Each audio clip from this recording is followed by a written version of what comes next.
Hello, and welcome to the fourth episode of LGBTQIA+ Heroes, Icons, Legends, and Events. This series of programs will cover a wide variety of topics such as astronaut Sally Ride and entertainers Freddie Mercury, RuPaul, and Laverne Cox. Today's topics are LGBTQIA+ icons and advocates Sir Elton John, Cher, and Dolly Parton. Sir Elton John was born Reginald Kenneth Dwight on March 25, 1947, in the town of Penner in the outskirts of London, England. His father, Stanley Dwight, was a sergeant in the Royal Air Force and was frequently absent. Reggie was raised primarily by his mother Sheila and his maternal grandmother. Reggie started playing his grandmother's piano at the age of 4 and began formal lessons when he was 7 years old. At age 11, he received a scholarship to the Royal Academy of Music. His parents were musically inclined, but they tried to steer him to a more conventional career. They divorced when he was 14 years old. His mother remarried, and his new stepfather, Fred Fairbrother, was caring and very supportive of Reggie's music. Durf, as Reggie called him, helped him find gigs playing piano at nearby pubs. Reggie lived with his mother and Durf until he had launched his career and had 4 albums on the music charts. By 1962, he had started Bluesology, his own R&B band. He also worked during the day at a music publishing company.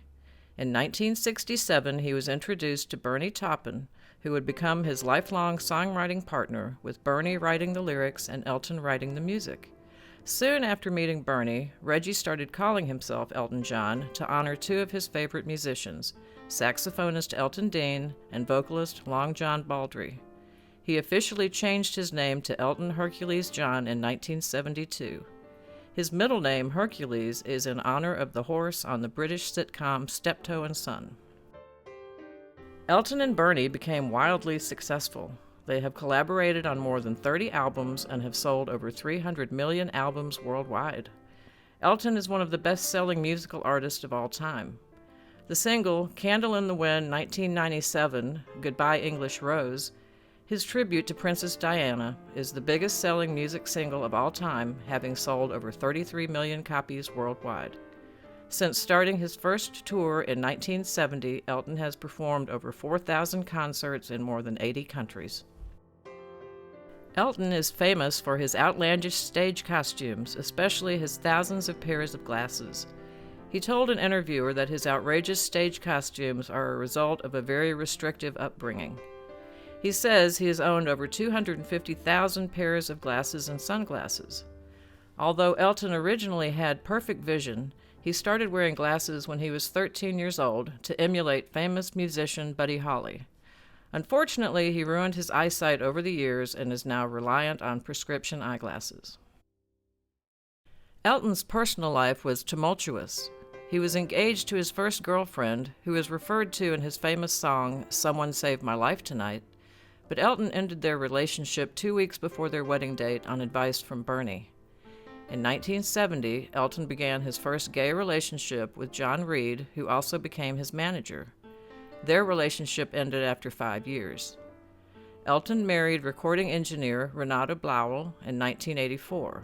He told her during their honeymoon that he regretted the marriage because he knew he was living a lie. They eventually divorced in 1988. Elton came out as bisexual in a 1976 Rolling Stone magazine interview, and in 1992 he told another Rolling Stone interviewer that he was quite comfortable about being gay.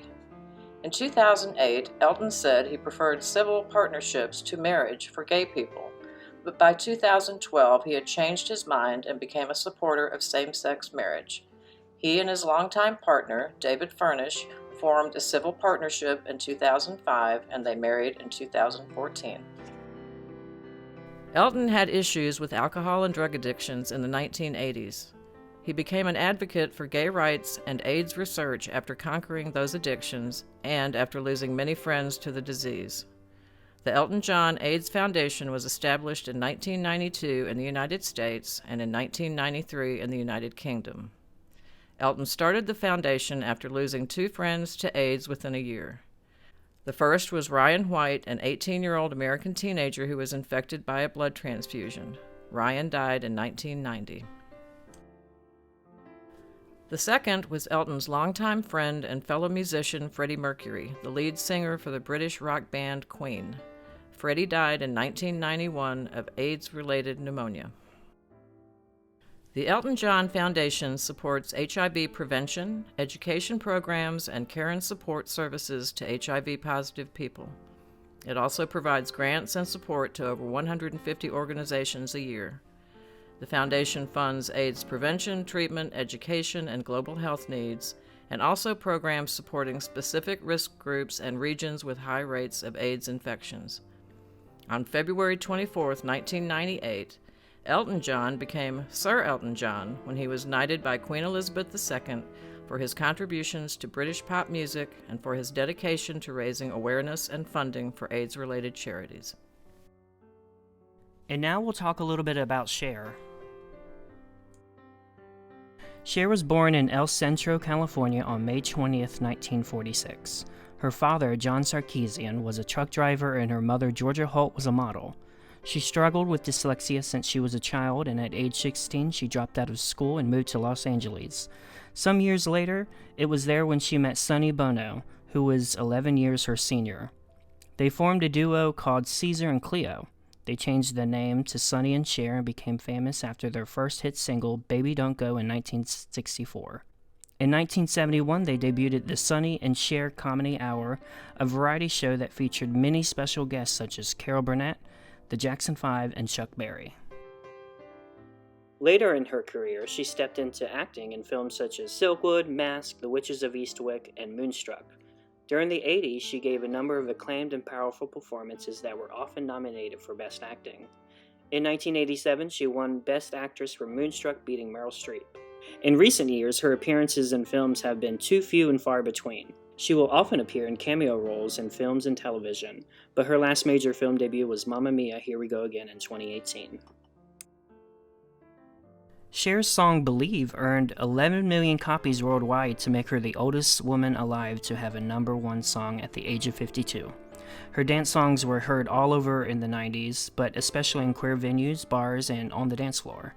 Her lyrics spoke about overcoming obstacles and persevering, which was something queer people do on a daily basis. Becoming the queer icon that she is, drag queens started to imitate her performances and lip-sync to her songs. She would become one of the most popular personas drag performers would imitate or reference. Cher is a longtime ally to the LGBTQIA+ community. She's a supporter of GLAAD, an organization that protests against defamatory coverage of LGBT people. Cher said in an interview with Christiane Amanpour that she believes gay people relate to her because gay people don't feel like they fit in, and I never felt like I fit in. In one of her memories as a child, she said, "One day I came home and there was these two men in my living room with my mom and my aunt, and they were doing their hair and they were talking, and I was thinking, why haven't I ever had these kind of guys around, because these guys are the coolest." Cher's son Chaz Bono came out as a trans man in 2009. When Chaz was coming out as a trans man, Cher didn't handle it well, but eventually came to terms with her son's transition. Chaz Bono is a writer, musician, and an actor. He's an activist and a part of the Human Rights Campaign, promoter of National Coming Out Day, and as well as a writer for The Advocate. Today, Cher spends a lot of her time on her philanthropic pursuits. She supports LGBT rights, assistance for children, medical research, and veterans. Her triumph over her tumultuous past and the dyslexia that she possessed didn't slow her down. She was strong enough to succeed and break through, and that inspired queer people everywhere. And now we'll talk a little bit about Dolly Parton. Dolly Parton was born in Locust Ridge, Tennessee on January 19, 1946 in rural Appalachia. She has 12 brothers and sisters. Her family enjoyed music and her mother sang and played guitar. Dolly started her career at a very young age. At age 10, she started singing on television and radio. When she was 13, she sang at the Grand Ole Opry stage in Nashville, Tennessee. In 1971, Dolly hit #1 on the country music charts with her bluegrass song Joshua.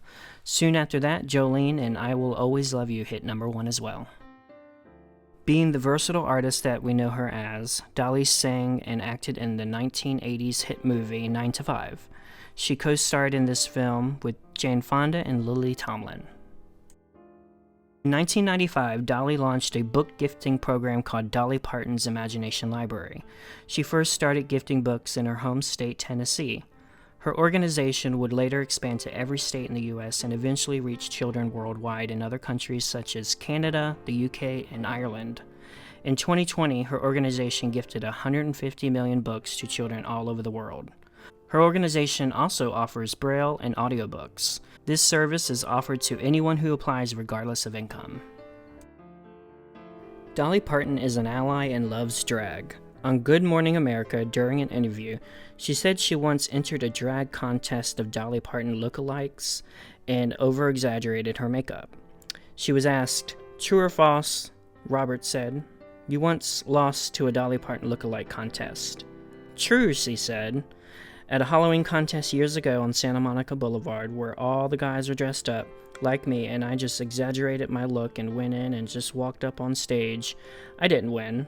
I didn't even come close, I don't think. In 1991, Dolly sang progressive lyrics in her Eagle When She Flies album.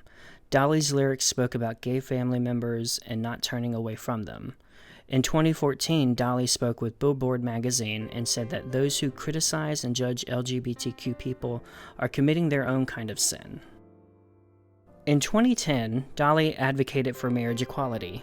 On the Joy Behar show, Dolly said in response to a question, "Why do queer people love her?" And she said, "I think it's because they know I'm different too." And also said, "They just appreciate that I love everybody for who they are. We're not supposed to try and change people."